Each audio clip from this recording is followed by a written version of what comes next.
मां महागौरी की आराधना करेगी रोग शोक व्याधि का एंड, मार्ग से भटके हुए को मिलेगा सन्मार्ग। नवरात्रि की महाअष्टमी के दिन अगर भक्त के हृदय में सच्ची साधना की अभिलाषा विद्यमान हो तो भगवती उसे जीवन के समस्त सुख सुविधा प्रदान करती है। मां भगवती मां गौरी की अष्टमी के दिन आराधना सभी मनोवांछित फलों को देने वाली तथा शरीर में उत्पन्न 9 प्रकार के रोग शोक व्याधि आदि का अंत कर जीवन को आरोग्यता से पूर्ण करती है। नवरात्रों के 8वें दिन की देवी मां महागौरी हैं।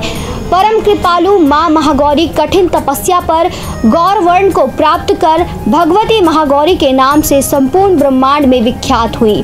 महागौरी मां दुर्गा की शक्ति का 8वां विग्रह स्वरूप है। इनकी आयु 8 वर्ष की मानी गई है। अष्टवर्षा भदेव गौरी, इनके समस्त आभूषण और यहाँ तक कि इनका वाहन भी हिम के समान सफेद या गोर रंग वाला वृषभ अर्थात बैल माना गया है। इनकी 4 भुजाएं हैं। इनमें ऊपर के दाहिने हाथ में अभय मुद्रा और नीचे वाले दाहिने हाथ में त्रिशूल है। ऊपर वाली बाएं हाथ में डमरू और नीचे वाली बाएं हाथ में वर मुद्रा रहती है।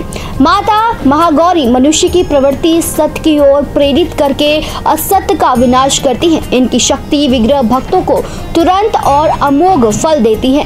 शास्त्रों में वर्णित इनकी उपासना से भक्त के जन्म जन्मांतर के पाप धुल जाते हैं और मार्ग से भटका हुआ भी सन्मार्ग पर आ जाता है। भविष्य में पाप संताप निर्धनता दीनता और दुख उसके पास नहीं भटकते।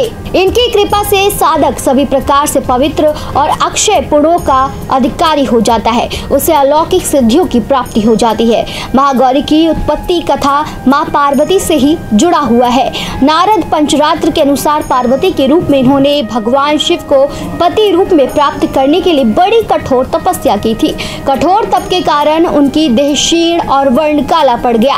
अंत में इनकी तपस्या से संतुष्ट होकर जब भगवान शिव ने इन्हें अपनी जटा से निकलती पवित्र गंगा धारा के जल से धोया तो वह विद्युत प्रभा के समान अति कांतिमान और गौर वर्ण की हो गई। तभी से इनका नाम महागौरी पड़ा। देवी दुर्गा ने महिषासुर नाम के राक्षस पर विजय पाई, इसलिए अष्टमी के दिन देवी दुर्गा के गौरी रूप की पूजा होती है। इनकी पूजा विवाहित महिलाओं को विशेष फल प्रदान करती है।